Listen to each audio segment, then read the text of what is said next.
Hello friends, so hope you all are doing good and this is our economics class. So आज जो हम करने जा रहे हैं that is the chapter of demand. So to start with demand. So हम demand से क्या समझते हैं, क्या है demand और कैसे किसी भी commodity की demand influence होती है and कितने तरीके की demand होती है, demand किस चीज़ की होती है और क्यों होती है, ये सब आज हम इस चैप्टर में पढ़ने जा रहे हैं। सो चलिए शुरू करते हैं। सो सबसे पहले जानते हैं कि डिमांड है क्या। So what is demand? So demand is basically the requirement of a commodity by the consumer who would ultimately consume it or purchase it for reselling purpose. In a layman's language हम demand को ऐसे ही तो समझते हैं, but in actual demand उस commodity की होती है जो कि स्केर्स होता है, जो कि फ्रीली अवेलेबल नहीं होता।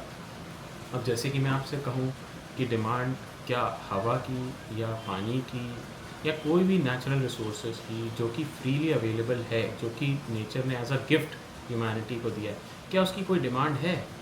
तो डिमांड तो है, बट इकोनॉमिक सेंस में अगर मैं पूछूं क्या उसकी डिमांड है, आप शायद आपका आंसर होगा नहीं, क्योंकि डिमांड बेसिकली उस कमोडिटी की होती है जिसका कि कुछ ना कुछ प्राइस हो, और डिमांड एक्सप्रेस की जाती है टाइम के टर्म्स में, मतलब एक पर्टिकुलर पॉइंट ऑफ टाइम में किसी कमोडिटी की क्या डिमांड रही।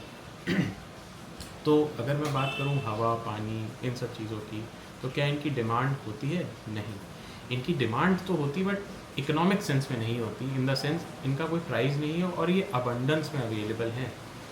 मतलब कि नेचर ने हमको इसे बहुत ही ज़्यादा क्वांटिटी में दे रखा है और ये प्राइस के टर्म्स में इसको हम लोग नहीं एक्सप्रेस कर सकते। तो आइए स्टार्ट करते हैं डिमांड। सो डिमांड बेसिकली एक कंज्यूमर साइडेड कॉन्सेप्ट है, और डिमांड बेसिकली होता है जब भी किसी चीज़ की या कमोडिटी की अवेलेबिलिटी है वो लिमिटेड है, ठीक है, और उस कमोडिटी की कुछ ना कुछ यूटिलिटी है, मतलब कि उसमें वांट सेटिस्फाइंग पावर है उस कमोडिटी की। जैसे कि आज मैं बात करूं साबुन की, ऑयल की, टूथपेस्ट की, इन सब की डिमांड है क्योंकि रोज़मर्रा में इनकी ज़रूरत होती है और ये नॉर्मल या स्टैंडर्ड गुड्स हैं, इनकी डिमांड होगी।